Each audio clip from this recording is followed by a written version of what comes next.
Pronto, Vincenza. Pronto, Randy. How are you? Excellent. Memorial Day weekend's coming up, right? Well, yes, it is coming up, but welcome everyone to the Pronto podcast. We are at number 30, the 30th podcast. Oh, yes, that's right. And welcome everyone to our lifestyle podcast where we discuss all the beautiful things life has to offer, whether it be inspiration, motivation, stories, current events, fashion, you name it. We love to talk about it. And it's here right at our Pronto podcast. And yes, Memorial Day weekend is coming up. I am very excited that it is like the beginning of the summer season, which is my favorite. Yes. Are you a summer guy or you prefer the winter? Summer. Summer all the way? Yeah. I love warm weather. I just can't do the winter anymore. And that's when you know you're getting old. I like the seasons, but I could skip winter. Yes, I can skip winter too. I love fall. Yeah. I love spring and summer, but you're right. I could skip winter too. But unfortunately, where we are on the East Coast, we get to enjoy the blizzards. So every once in a while, but I can't imagine living even up north and dealing with the freezing temperatures for months on months, and everyone's used to it. But we are grateful for the changes of seasons and where we are. But can you believe it? Number 30. I know. And we got a great show for everyone today. I'm really excited about our guest. But before we go into that, what's been new with you, Randy? Tell us. Just working hard, closing my associate's degree. So Excellent. And is the salon busy during the summer months? yes, this May, June, July are busiest quarter. Well, yeah, I that's a good thing. That's a good thing because people are taking care of their hair, taking care of their skin, taking care of their beauty, their beauty regime throughout the year, which is important. And leads me to this, talking about beauty and beauty products. I mentioned this on our last podcast, and I have finally had the opportunity to start testing out the Della Hart line. So we do offer this. Well, I don't offer this. Curry Hair Skin and Nails offer. Okay, I'm like, we do offer this at all the Curry Hair Skin and Nails location, but honestly, all Curry Hair Skin and Nails locations offer this product line called Della Hart. Excellent product line, and it's all for anti-aging and helping your skin. And I am all about any new products, and I love testing out new products to make sure that it's good for my skin. And what's nice about this particular product that's offered at all the Curry Hair Skin and Nails location, that it is safe and for sensitive skin, which I have. It's dermatologist recommended, and it is gluten-free, paraben-free, clinically tested, synthetic, and fragrance-free. So it's 100% natural. And these are the very important details that I look for because I have such sensitive skin and I have lupus. So I have to be very, very careful what I put on my skin. So I've had the opportunity to start testing out the Golden Body Oil. And Randy, wow. A fan favorite. Wow. It hydrates and it glows. It is phenomenal. I'm a stickler for body oils. I actually have always used Palmer's vitamin E coconut oil for years. And my dad was the one that actually got me hooked onto this. Yes, I said that. My dad is very big with taking care of his skin since he was a young man. And he believes that the secret to his healthy skin is Palmer's body cream and Palmer's oil. He believed in it. He swears by it. So I started using it. Now, this has definitely is the one that's going to make Palmer's body oil run for their money because I love the consistency of this oil. It's not greasy. It absorbs in the skin so nicely.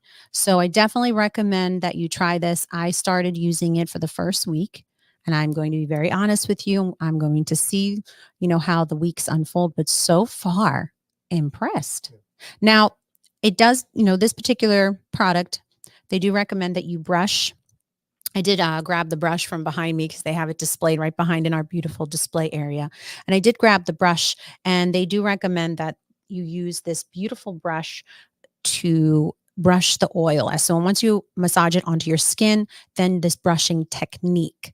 So Della Hart, if you go visit the website Della Hart, I know that you can check out their Instagram page, and you can check out the CEO and founder, Gigi. She also puts up posts videos on the technique of the brushing technique, which I highly recommend because it just really maximizes the effect of this particular body oil, because that's what it's all about. It's helping the lymphatic drainage. It's helping any swelling or cellulite, or just really getting the circulation in your body. And I've said this before, and I'll say it again. Good circulation helps with healing.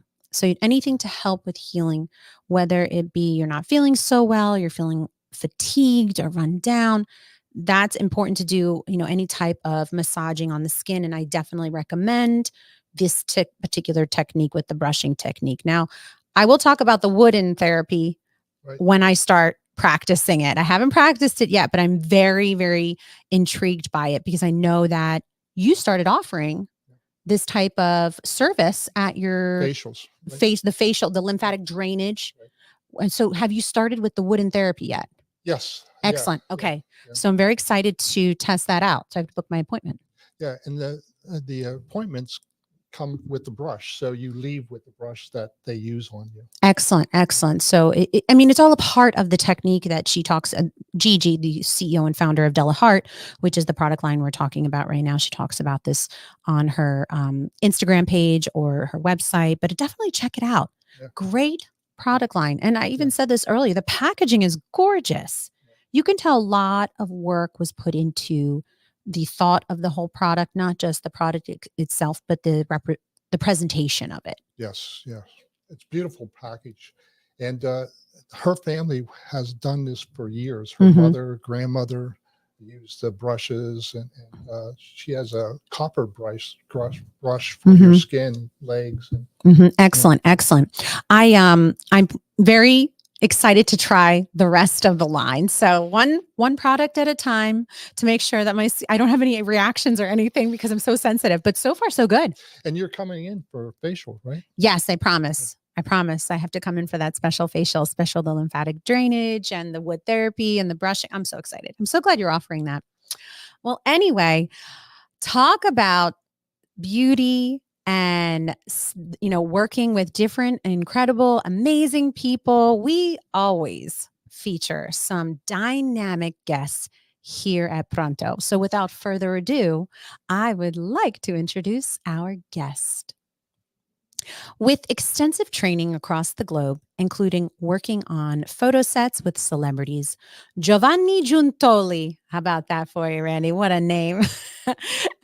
Has honed in his finishing skills, developed a keen eye for symmetry and balance, and mastered the art of working with diverse hair types and textures. His career reached new heights when he transitioned from a prestigious Chicago salon to the bustling world of New York City Fashion Week, where he traveled with celebrities and showcased his talents at, I believe it's called Cutler Salon. Designers and celebrities alike were impressed by the speed, precision, and personalized touch he brought to each hairstyle, no matter how intricate, too. Giovanni is a celebrity hairstylist, a bridal hair expert, educator, and motivational speaker for Tearsheet. Please welcome the Giovanni Giuntoli. Pronto, Vincenza. Pronto, Randy. Pronto. Pronto. Ciao. I love Ciao. it. We were, listen, when we saw that you were coming on the show, I was so excited to say your name out loud. I'm like, I know this. I know Italian and I got this. Do people pronounce it the way I'm saying it, or do you have people that also mispronounce it like my name? People mispronounce it more usually. And a lot of people want to really shorten it down for some reason. There's too many letters. I don't know. But I've met people where immediately as I introduce myself, my name is Giovanni, they go, "Hey, G, what's going on?" Yeah. And all of a sudden I'm G and I'm down to one letter from 8 letters. Oh, so, my goodness. And I won't even get into the last name. That's, a myriad of stuff. Or people think that my first name is my last name. So It's a toss up.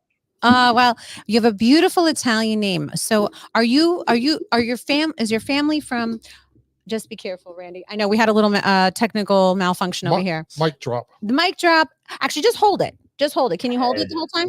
Yeah. Perfect. Is it Oh, okay? Just hold it. Good. Your assistant's Okay. head dancing I there, know. everybody. I know. Right? I know.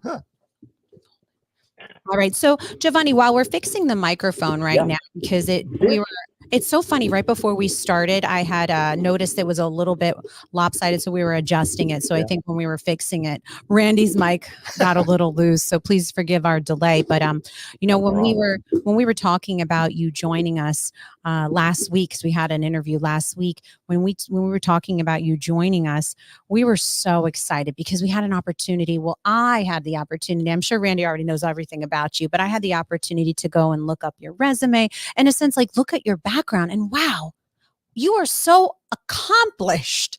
And I mean, really, like I said to Randy, I said, Randy, he's a big deal, like a big deal. And the first hairdressing guest. Yeah. Really? Yes.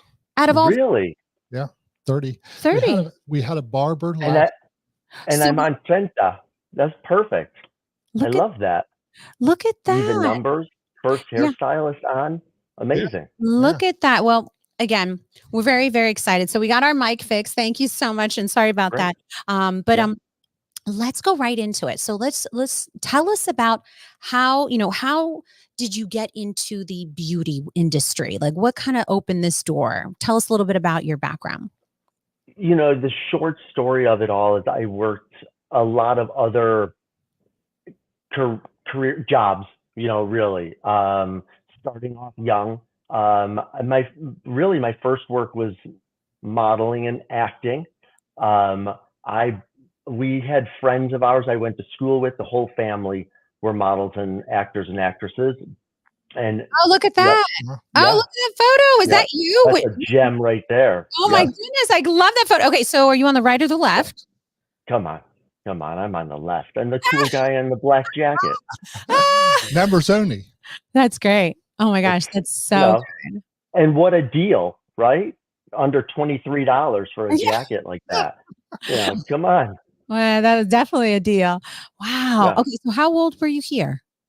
I was about 10 years old. So I bothered my mom for a year to start doing it, not realizing, all that goes into it to start to cultivate a portfolio and agency and all of that.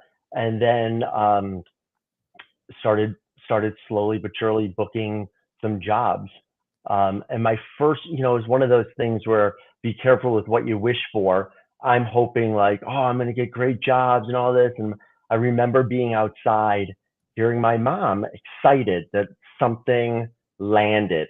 And she rolled open the window, and the window opened. She said, "We got something. You got booked, and that's great." And I said, "Oh my God, I can't believe it. What is it?" And she goes, "It's Underoos. It's a new underwear that's a character, and you're going to wear underwear." And I, all of a sudden, my excitement declined very quickly. Do we have a picture? And I don't have that photo. But let me tell you, as a 9-year-old model, there were a lot of hands going on up there to make things smooth and tidy and all that. And posing next to dad, the whole catalog pose. But I did that. I worked construction. I did landscaping. I did automotive detail. It was kind of like handyman around town kind of thing.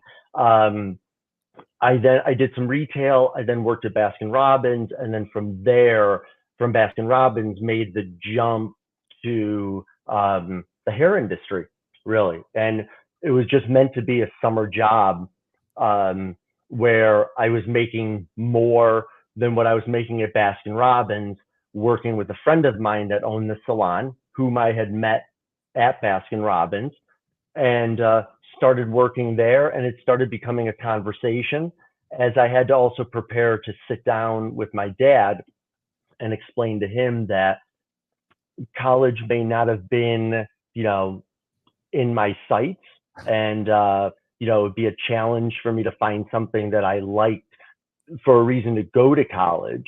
And so working in the salon gave me a great insight into what the career looked like, but never really knowing that there was an industry, like it was, there wasn't the internet, there wasn't anything like that. You just knew who you knew, kind of thing. And so I worked at a great salon in the outskirts of Chicago, and just fell in love with it, and fell in love with the idea, talking to the owner, that there are so many facets of the hair industry, and then outside of that, just being a creative field, that, the concentric rings, if you would, really, radiate out, but all keeping like a real symmetry throughout it.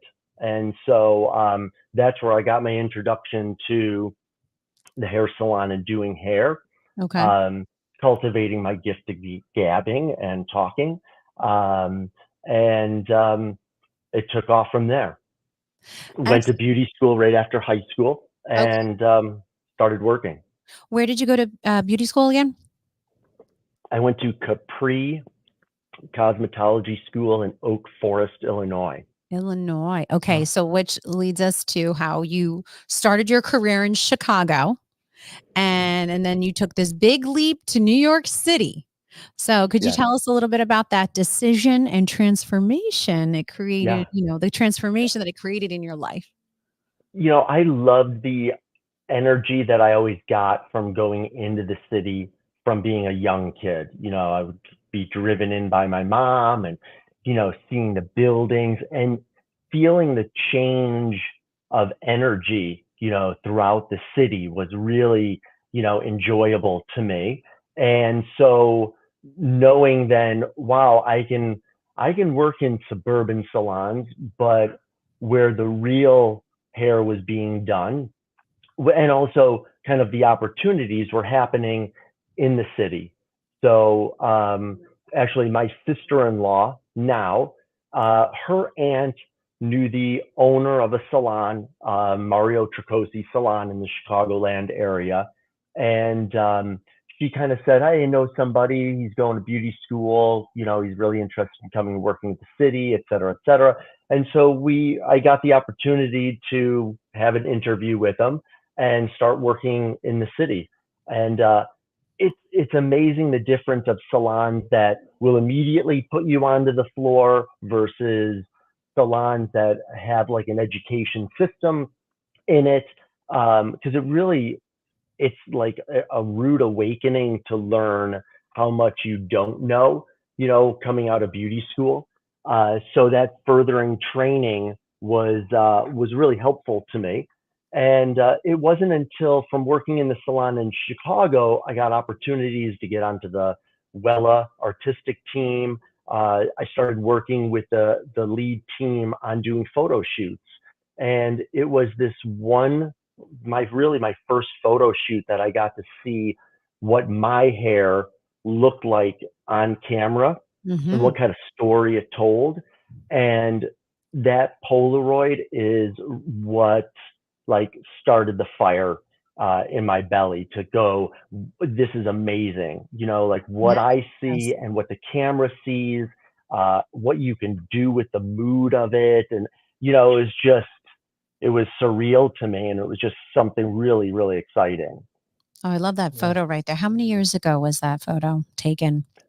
Oh, that was probably within the last 5 years or so. We were in Miami, and that was a workshop that we did with Tear Sheet, bringing hairstylists to different locations and collaborating with the other elements that make up photography and magazines, other aspects of the inspirations that our clients use, the imagery. Right. No, I love the behind the scenes work. Right. Right. even though I've had experience in being in front of the camera, and I still to this day have experience being in front of the camera, but I really love what goes into behind the scenes, and whether it's the hair, the makeup, the wardrobe, the production team, the lighting, the sound. I love the production part of putting up, an image together or a video together, whatever it may be for some marketing campaign. It's like you said, it's the fire that you get, that it's so exhilarating and the adrenaline rush. And clearly you're good at it, Giovanni, because it has shown in your work over the years. Oh, thank you. Of course, I've had the chance to visit your Instagram page and just kind of look you up a little bit, and you can just see that you love what you're doing. Right. We talk about this all the time, right, Randy? That it's important to love your work. Listen, work will be work, right? It's going to be work. It's going to be hard. That's okay. But you have to love it. You have to have passion to do it well. Yeah. To do it well. Yeah. And it shows in your craft. It really does. Now, I do want to talk about the bridal side of things, that because you're a bridal hair expert. And I love that, because you never know, there might be we're going into bridal season. So I'm sure there's some brides, or about to be, soon to be brides, that are looking for a bridal hairstylist, whoever it may be. Can you share a little bit about how you kind of tapped into that, that, I guess, say category, bride and bridal? Absolutely. I mean, what's really funny is doing any kind of updos for me was terrifying in the beginning, and something that I would really like, no, I'm not gonna do it, or I'm gonna try to talk you into a down look. Maybe that would be better. But it wasn't until I had the opportunity to go to London and spend time in London and work with Patrick Cameron and learn to understand how updos are not just the complete look, but really just a bunch of smaller components that are put together to then give a complete look. My background, I didn't have any sisters. I didn't play with hair, so everything for me was really a trial and more errors kind of thing until I learned how. So nobody in our family was, there was no inspiration and no touch of creativity like that with hair. So everything I had to do was learn. So once I learned some of those basic approaches and overcame my fear, then I learned more, I played more, I made more mistakes.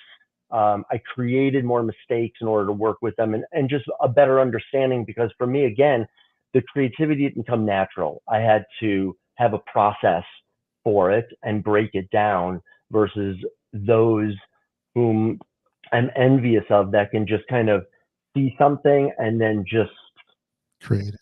put it together, kind of thing. So, and the bridal is, something that I just really started falling in love with. It was one of those things where it was a challenge to me. I overcame it. I fell in love with it. I love doing it for real brides. And I really love working with a lot of the designers I've had the chance to work with and work with their shows or their catalog, from Amsala to Inez DeSanto, some really amazing bridal gown designers. I was just I'm just going to ask, could you list some of these designers? Because that's fascinating, not just to us, but I'm sure to our listeners and viewers. Who have you? Yeah, we have, I've had Amsala and Kenneth Poole. Inez DeSanto was something that we just did this past bridal season, and it's just, it's amazing to see the artwork and detail that go into each dress, because each dress is so vastly different from one another. The bead work, it's just one of those things where I really love, there's that attention to detail, and maybe because a little bit of that is me, paying attention to those little things, because I feel like that really is what separates, really good from great and greatest. So, working with shows like that, you start to look at the process And you Right. mentioned before about the behind the scenes. And I love, hey, listen, I tell all of the tear sheet artists, the front of the house is beautiful. You see everything put together. But Right. what's really interesting is how it's put together, who's putting it together, what's making it stay together. Like that process is the process that most people don't have the opportunity to see. The man behind the curtain, Yep. the wizard. Everybody wants to see the wizard, but they don't mind seeing the front of the house, and it's great. But I love being part of the process. I love being able to give artists that behind the scenes, work with bridal designers that are just amazing. And, even if they're tense during the show, there's an understanding of like, there's a lot riding on these shows, and they want it perfect. Everybody wants it perfect. And just the collaboration that goes together to make a show come fruition. Right. I was just thinking about you listed some bridal gown designers that you've had the honor to work with and the opportunity to work with. I just thought of someone that I hope and pray that you'll be able to connect with if you haven't already, because they are in New York. They're in New York, but Long Island. Karen Sabag Couture in Long Island. I think it's Manhasset. Highly recommend you figure out a way to partner up. She is always putting together photo shoots and marketing campaigns for her designs. I mean, beautiful, beautiful work. Right. She designed my Miss USA gown for when I competed at Miss USA in 2008. And I've had the honor to work with her quite a few times in my life. And she has dressed me for some very important moments in my life. But she's a second generation, I think second generation in the industry, because I know her mother is just as talented in the bridal couture and design of gowns and whatnot. But I hope that you can work with her someday, because I feel that with your passion and your attention to detail, which she always focuses on as well, I feel that you guys can collab and really like put out some dynamic artwork. Obviously hair. She works with a lot of celebrity hairstylists in that area. And Hoboken is not that far, because Right. that's where you reside now, correct? Yeah, exactly. Uh, The tri-state area. There you go. Yeah, the tri-state area.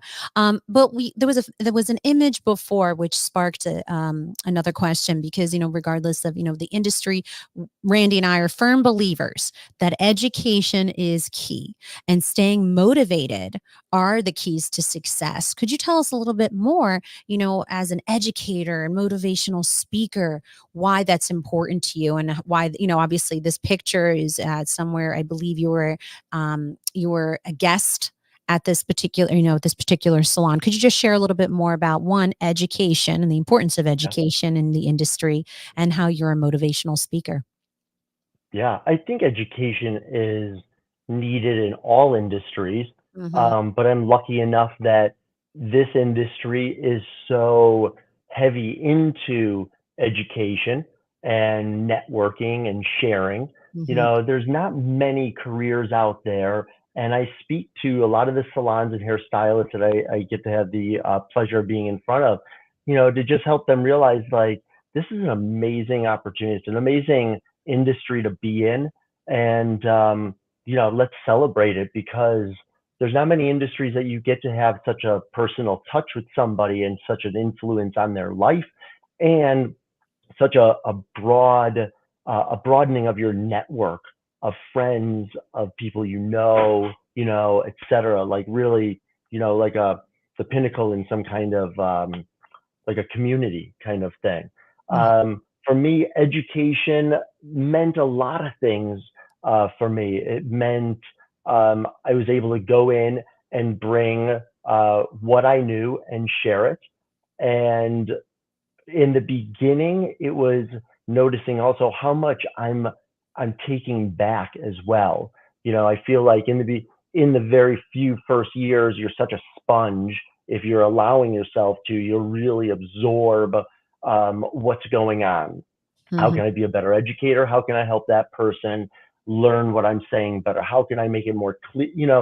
So it was the whole process for me was strengthening myself while really strengthening others at the same time. Mhm. And education for me meant travel and being able to go into different environments. Mm. Like when we work in New York City or we work in Las Vegas or Miami or Seattle, there is a complete environmental change going on, and understanding the hair, the water, the minerals in the water, how all of that influences hair, was really big and sometimes a challenge. But like, okay, now we have to work this out. What do I need more of? How do I have to work this? So, again, it was also learning a lot from the attending stylists that shared and passed on to me about what their little tricks and tips were about working with hair, with those clients that were in those areas. Yeah. And so upon traveling with shooting, I then furthered that, but was able to bring photos and imagery into education to be able to have those that are getting the education a broader understanding of what was kind of going on. But education for me was something that I just simply enjoyed doing, and was always really excited about getting the opportunity to bring what I knew to somewhere maybe I've never been before, another part of the world. And it was always like honored that, Italy wants me to come there. Oh my God, I'm going to go to Amsterdam and I'm going to educate them and share, like they want to know what I know. Yeah. Like, And wow. that's a big deal, Yeah. Giovanni, but you've put that time in. You've put that time in, you put the work in. And in the fact that you have the passion and heart that you want to pour into others, the way, you've obviously have put the time and the work in to educate yourself and experience and be very diverse with your knowledge on all different hair types and textures, which is very important. And I made sure we mentioned that in your bio, because you're well-rounded. It's not all one hair is the Right. same. Hair is very Right. different, and even the environmental factors that you touched on can make a difference in your hair. From just the water you're using could change the hair. And I love that you said that. I swear, I think my shower has more minerals in it, because my hair can sometimes be very dry.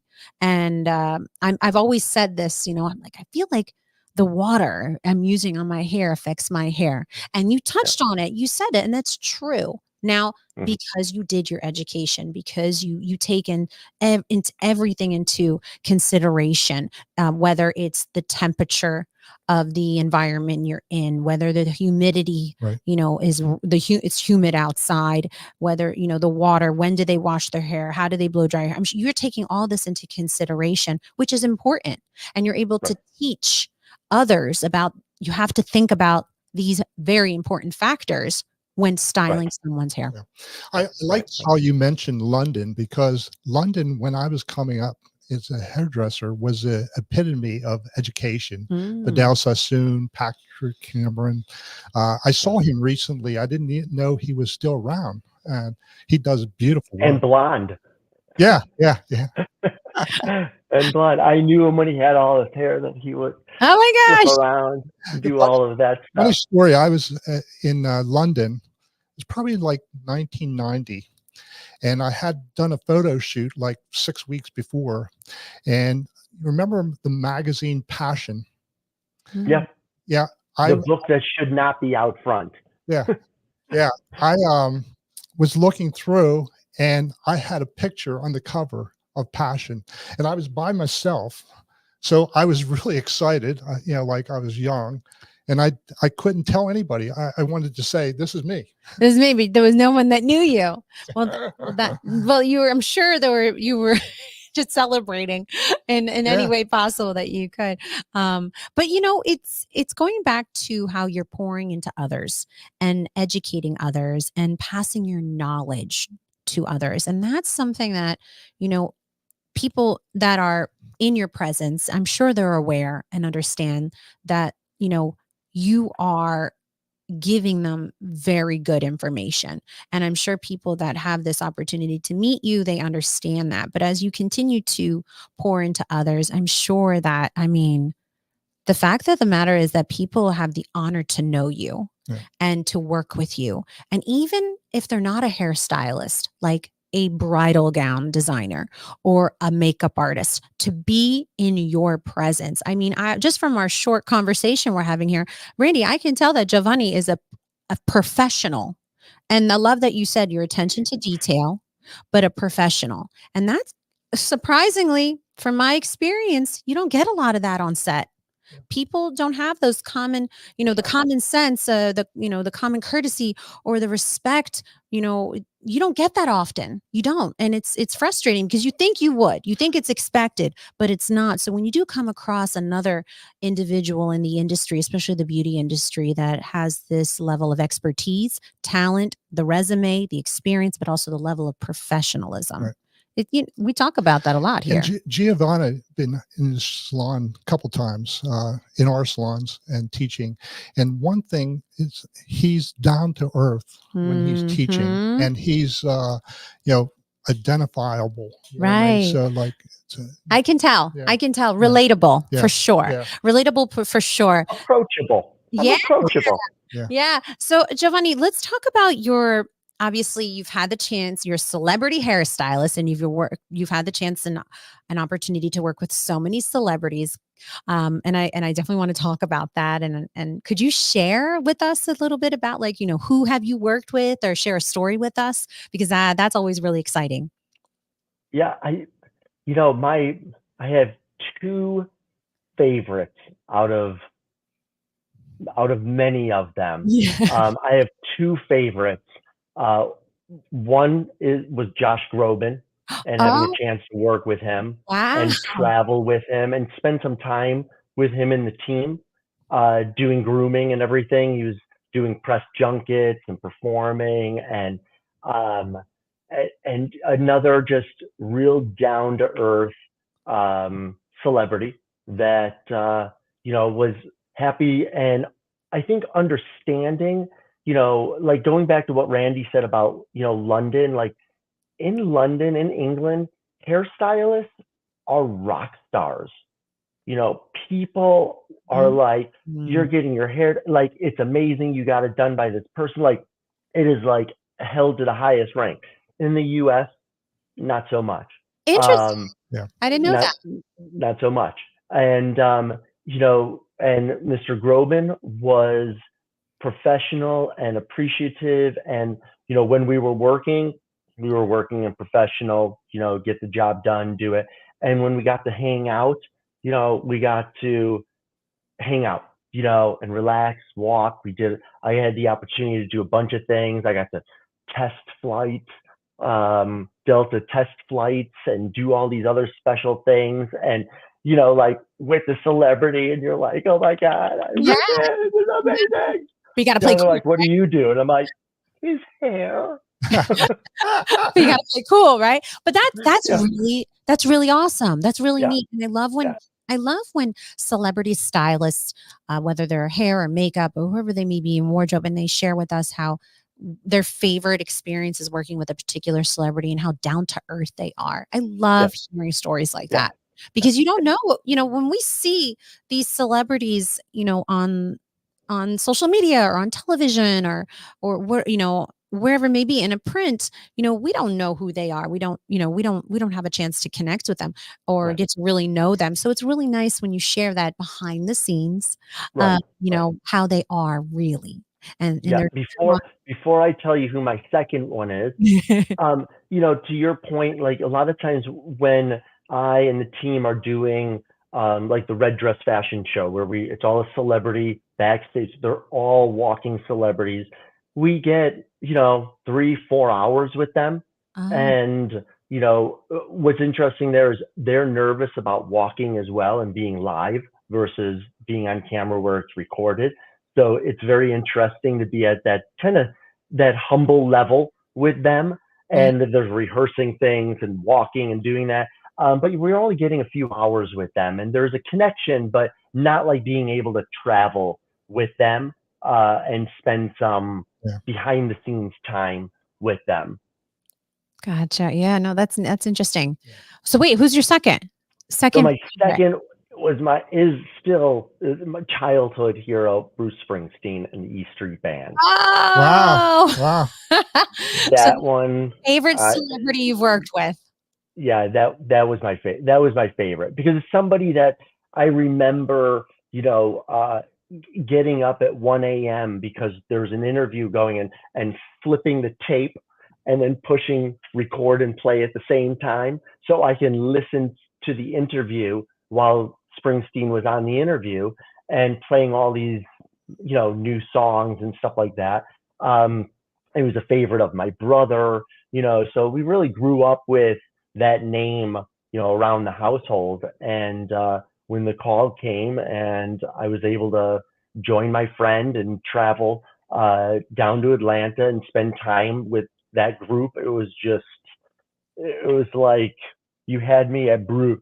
Kind of thing. What a surreal experience, I'm sure. Yeah. I mean, the fact that, you've had to work with so many celebrities, but, I love that you mentioned those, those two individuals because you know, have you worked with, I'm sure you've worked with many female celebrities as well and had the Yes. chance to, have you worked with anyone famous recently for their wedding?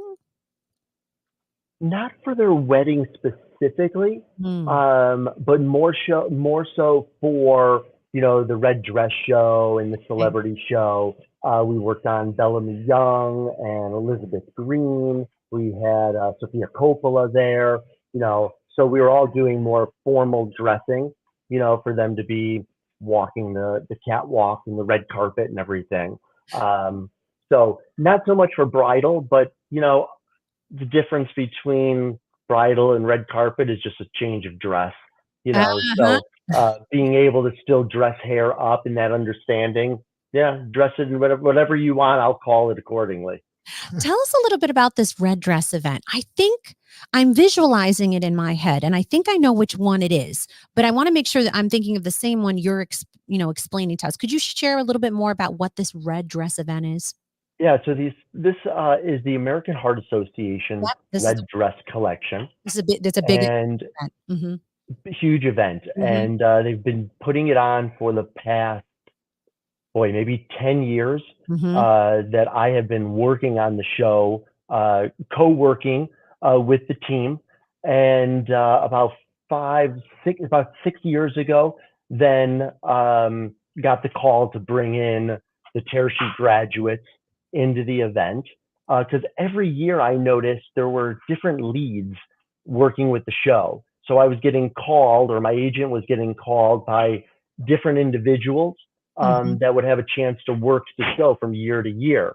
And so then about 6 years ago, we got the call, and I thought, you know, let's really pull out all the stops, told in all the graduates, went in prepared and ready, and we've been doing it every year since, consistently.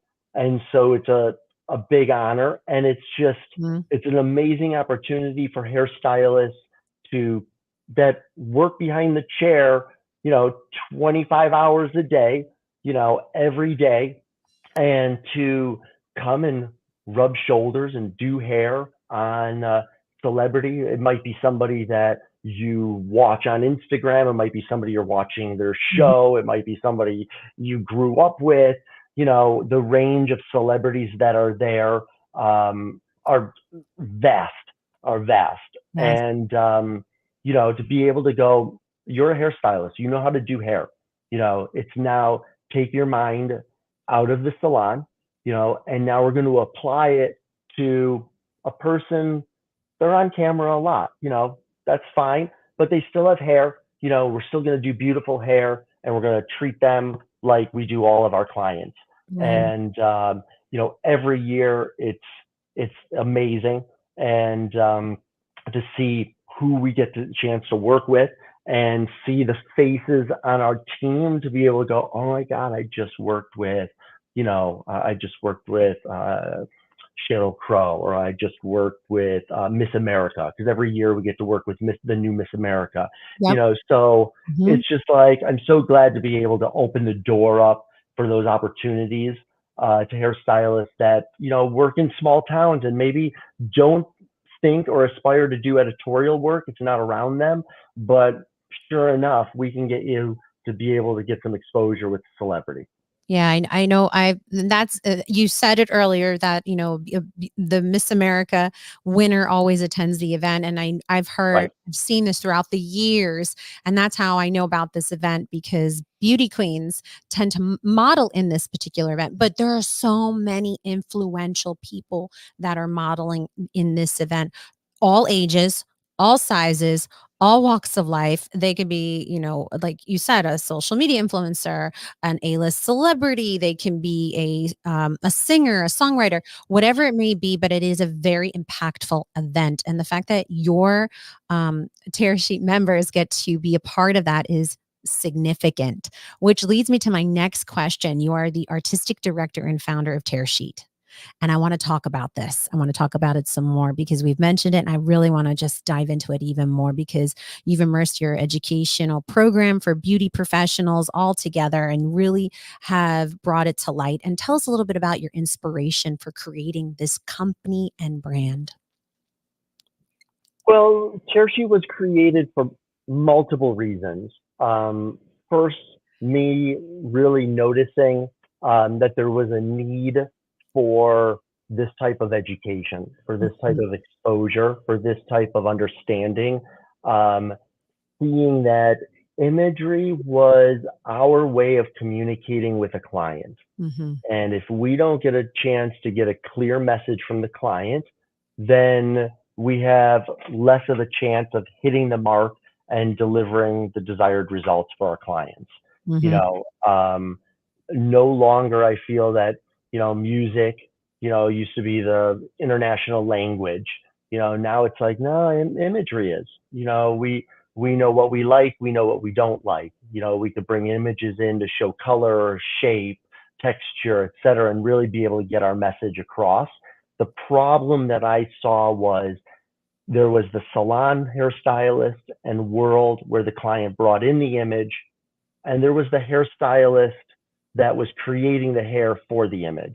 Mm-hmm. And there was no bridge from the one to the other. Mm-hmm. And so I struggled with getting to understand the image because, again, me not having any background, looking at an overall picture and not understanding the intricacies that build it, I just thought people were like shotgunning pins, like just literally like just grabbing pins, throwing them, like just, yeah, turn your head upside down. We're going to start throwing pins, launch boys. And they just start, and it's all up, and I would put that picture on my mirror in front of my client, and we both would stare at the picture and then stare at her hair and then stare at the picture and stare at her hair. And I go, I don't know why I can't duplicate it.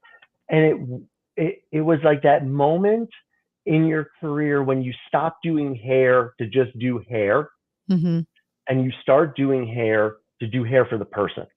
And my understanding of doing editorial work started adding into it and started going, this is just inspiration. I don't need to literally make this black and white photo look like this person that's living here with different hair and different color hair and different, like there's too many variables. And all of a sudden that made my career and my life, so much easier. And I saw as I was educating and sharing that the audience was very interested in becoming part of the hairstyle. Like, what does it take to be the hairstylist doing the hair and not just be the hairstylist using the hair as inspiration?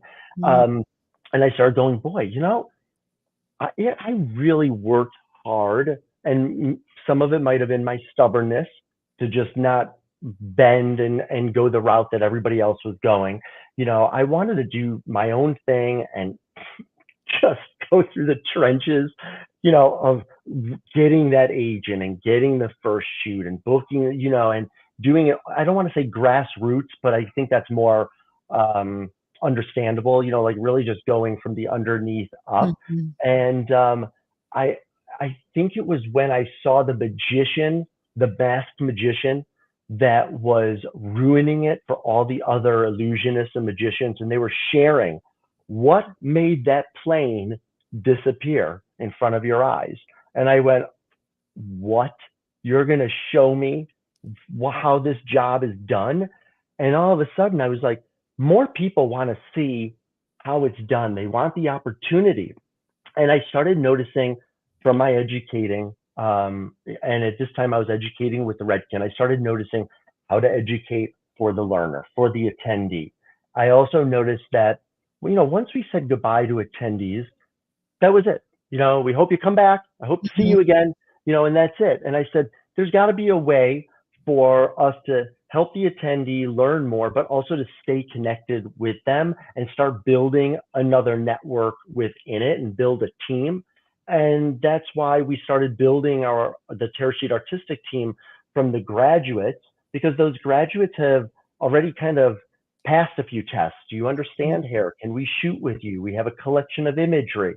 Now, when we do fashion shows or photo shoots, we almost act similar to an agency where we can source our team from our own team, and we can stay connected with them and share with them, you know, the behind the scenes, you know, the how-tos, how to get that hair. Like, everybody loves that hair, but let me show you how we do that. Right. You know, and it's amazing to see the faces of when people are like, you mean there's a fan moving that hair? Like, oh, that's unbelievable, you know. And so, you know, just being able to reveal those tricks through Tear Sheet and be transparent was really like a giving, you know, kind of like a releasing and giving back. Again, learning as well on myself, because perception, how different people see things and understand things, helped me to be able to be more well-rounded, you know, and it also links together with our salon life. And it also, for me, links together with not only salon life, but also bridal, you know, and changes the way even I have a consultation, and asking questions about lighting, movement, you know, what is that photographer going to be trying to capture?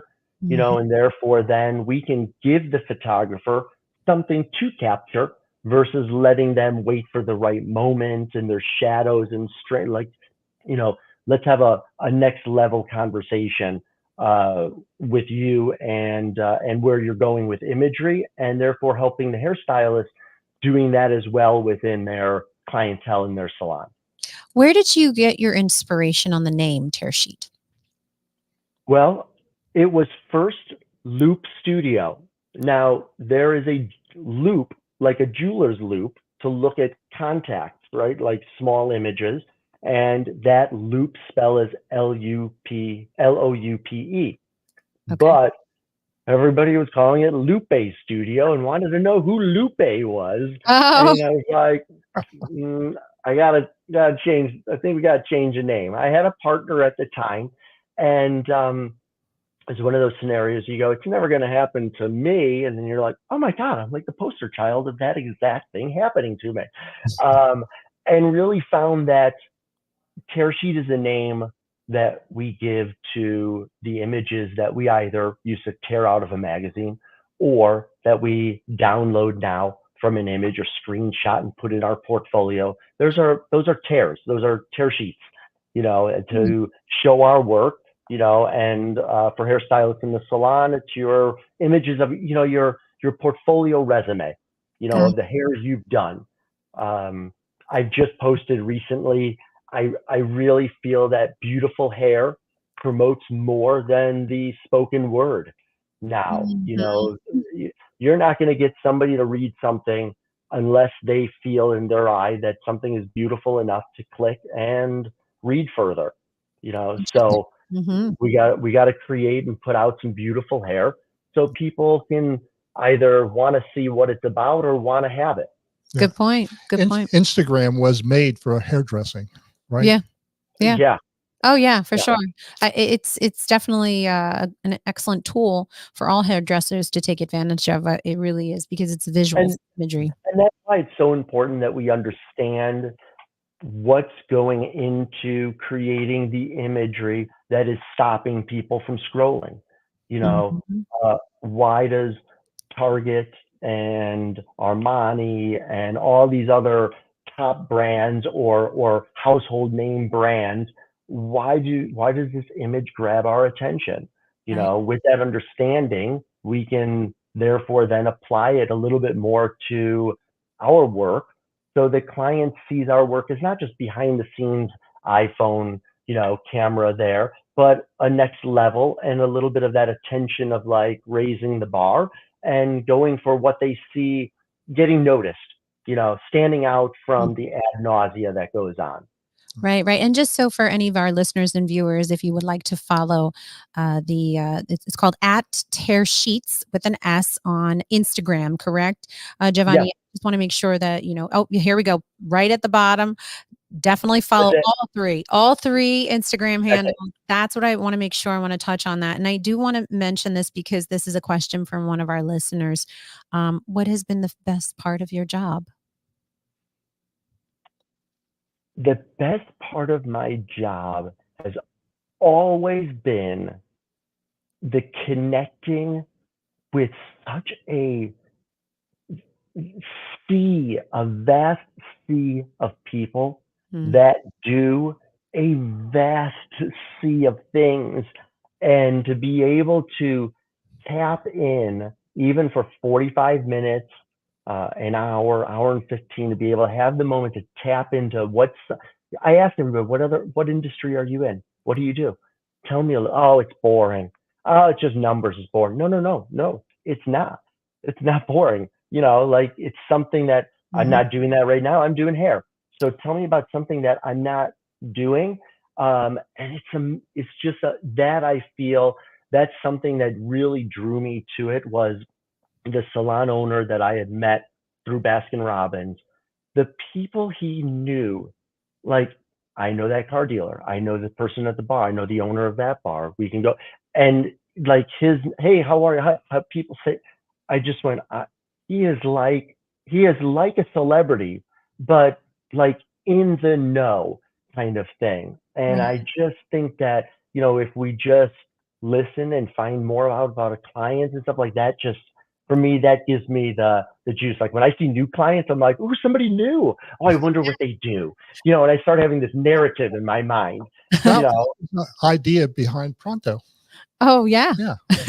Yeah. We bring in on artists or any industry specialist. Right? hmm I don't know if you know, Giovanni, my profession outside of the podcast and television hosting and the beauty pageant world. I'm also the executive state director of Miss Delaware USA, Miss Delaware Teen USA. So I'm in the beauty industry. I'm in it. yeah, But my ultimate profession is I'm the owner and operator of an Italian restaurant in Delaware called V&M Bistro. I'm third generation in the Italian restaurant industry.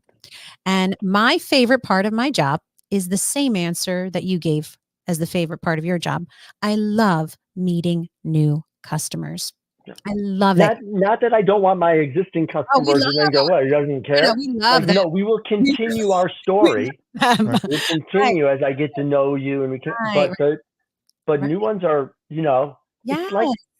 like an exciting first date. Yes, Right. that's I exactly. wonder what's gonna happen. I Yeah, wonder what's that's gonna happen, yeah. like, after the date. Is there gonna be chemistry? What will I find out next? That's so funny how he puts it that way. Yeah. But it's true. I had to serve on Saturday for dinner service. We had a server called out, and I had to serve. And I love serving because it's like a hands-on experience right now. I really get to dive into what's happening during service. And every time I would, we assigned a table, the first question I ask is, "This your first time visiting? First time visitor or returning?" And I love our returning customers. Don't get me wrong, because they are the ones that we value so much. But I do love when I have the opportunity to serve new customers because it's a new experience. And I love to get to know them during the time that they get to know us at the restaurant. And so I do understand how you connect and how you enjoy that. And that's the best best part of, I don't say the best, but it's one of your favorites, because we have so many favorites, but one of your favorites when you're, having the opportunity to meet a new client in your chair. Yeah. Yeah. Well, I have to just shift gears a little bit, because I see that we are, I can't believe it's been an hour. It hasn't felt like an hour. And Randy has been talking nonstop. No, well, I don't know if He doesn't let me speak at all. if you don't know a little bit about us, I'm the one that enjoys the conversation. I'm the Ed McMahon. Yeah. And she's the Johnny Carson. But here's the thing, like, that's why I say to Randy, I was like, save it for the podcast, because Randy is listening. He is so engaged with the conversation, listening, learning. You got him, Johnny. Right. I want to talk about the salon at Hoboken, because you saw on the Instagram handles, there were 3 Instagram handles that we're suggesting to all of our viewers and listeners to follow: at Tear Sheets. And then there's at Giovanni Giuntoli _. And then the third one is at the salon at Hoboken. Tell us a little bit more about your salon in Hoboken, New Jersey. So 2019, my wife came to me. She is a hairstylist as well. And I believe she too has been to Randy's salon. She, was frustrated with, I think, some of the salons that she was working in, and I said to her, listen, if you feel you can do it better, then let's do it. By all means, then you should put something together, and that way, then you can hone and put out the product that you want, and hold yourself at that level, and cultivate that that business. And so the end of 2019 is when we opened.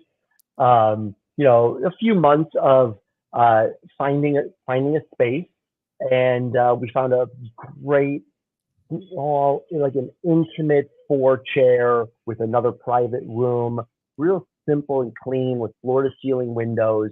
Not a walk-in salon, which we really felt and both agreed that. The walk-in salon these days is kind of going away. Like, you don't have to be on a main street to get clients. The clients these days are researching or Googling or reading reviews. They're not going, oh my God, I have $500 in my pocket. I'm going to go get a balayage. Let's go do that. I don't even know this salon, but let's go take a chance. They're finding out about it. They're looking. They're asking friends. Again, they're on Instagram. They're searching, and so we really felt like we could be on Washington and be paying $5,000 or more a month and really stressing about that, or we can be a destination. Either way, people go the same distance. And so she started this quaint little salon the end of 2019. We closed in March 15th and reopened in May 15th, because of COVID. But for us, for the salon, COVID was great for us, because when we opened, our salons in our area were already servicing all the clients, the people that lived here. So we were like, hey, look at us. Hey, we're new, we're educated, and just come try it, kind of thing. And, we would get clients, and that was good. But then COVID hit, and we have a patio. And we always wondered, what could we do with this patio? We could have a waiting room, we could serve drinks out there, we have an umbrella. And all of a sudden we said, let's do hair out on the patio. And so we opened it up, and there's a Facebook mommies group here in Hoboken. And let me tell you the fire that it started. It was unbelievable, because individuals, spouses had to go back on Zoom, had to go back to work, had to go back, and nobody had gotten their hair done. So after a small, short amount of time, our books were getting filled, because we were doing color outside, we were doing haircuts outside. People were loving the experience of being outside. Others who were more bashful or shy or more trying to be more safe going inside, they were loving it because, great, now I don't feel like I'm inside and then I'm going to carry it home for a loved one. And so no other salon in Hoboken has a patio. And so there were a few people that went to homes, but because of the Facebook Mommy group, we were getting reviews. We were really adamant about, please leave a review so more people can find out that we're offering hair services outside. All the other salons offered, like, they just had sidewalks. And so for us being able to have the patio, it really put our salon on the map.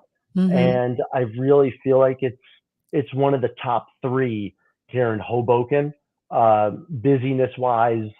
I feel look, professionalism, etc. Just That's like, fantastic. yeah, No, it was really great. Not to say like COVID was great, but it did work for us. It did work for us. Well, it just goes to show of you, again, going back to your expertise, your level of professionalism, your experience, you were able to adapt and pivot, as we called it back in, during that pandemic time frame of 2020.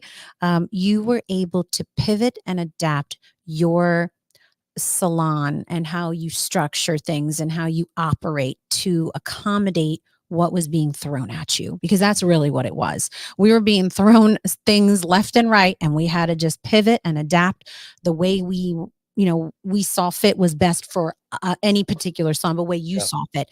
And it worked, it clicked.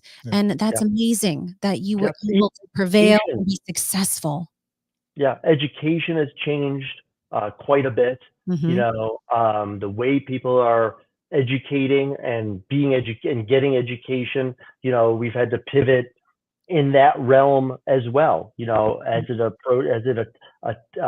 it impacts clientele, it impacts us, it impacts how we learn. There's that, again, the concentric rings. If we don't think it's going to hit us, it just means it hasn't hit us yet. It's going to come. And so there's been changes and adaptations and, flowing through quite a bit. I'm so happy to hear that, your salon survived such a difficult time and you were able to continue to grow and acclimate yourself in that community, in that area. I hope someday I'll be able to visit your salon, Giovanni. We're not far. I've driven to the salon there.